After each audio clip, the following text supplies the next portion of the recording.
Hello Shiva, नमस्ते, good morning सबैजनालाई।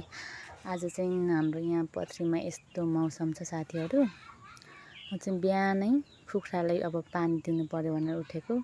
बाहिर निस्क्यो त यस्तो मौसम रहेछ। आच्छी साथीहरू, गाह्रो छ कुखुरा पाल्नु पनि।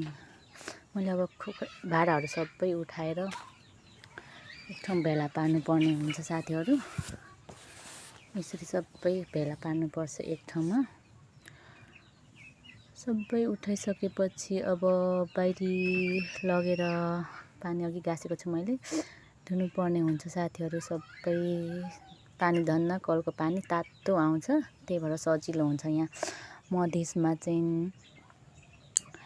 अब सबै धोइसकेपछि भित्र सबै लानुपर्ने हुन्छ। मैले पानी थापेर त्यहाँ पानी ओसार्नु पर्ने हुन्छ। आमा चाहिँ आएर पानी पुग्यो जेठी भन्दै हुन्छ, मैले चाहिँ छैन भन्दैछु। म चाहिँ पानी ओसार्दै नै छु।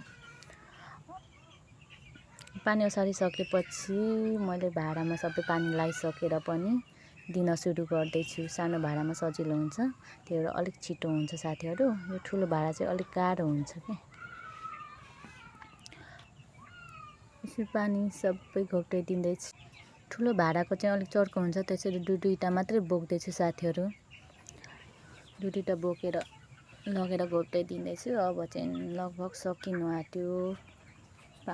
दानाको भाँडा पनि सबै दाना खाइसकेपछि मैले दाना लगाइदिँदैछु। अब बाहिरदेखि ओसार्दै, दाना चाहिँ अलिक तलै छ त्यही भएर ओसार्दै लगाइदिनु पर्ने हुन्छ साथीहरू। एक्लै चाहिँ धेरै गाह्रो हुन्छ कि साथीहरू यसरी दाना पानी दिनु।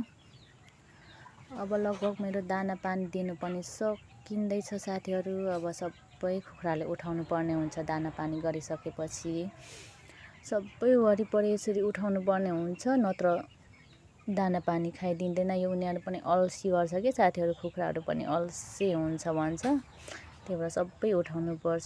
म बिहान उठेपछि चाहिँ यसरी नै सुरु हुन्छ कि साथीहरू। बिहान जहिले पनि मेरो चाहिँ डेली ड्युटी नै हुन्छ। यो चाहिँ बिहान यसरी बितेको हुन्छ मेरो।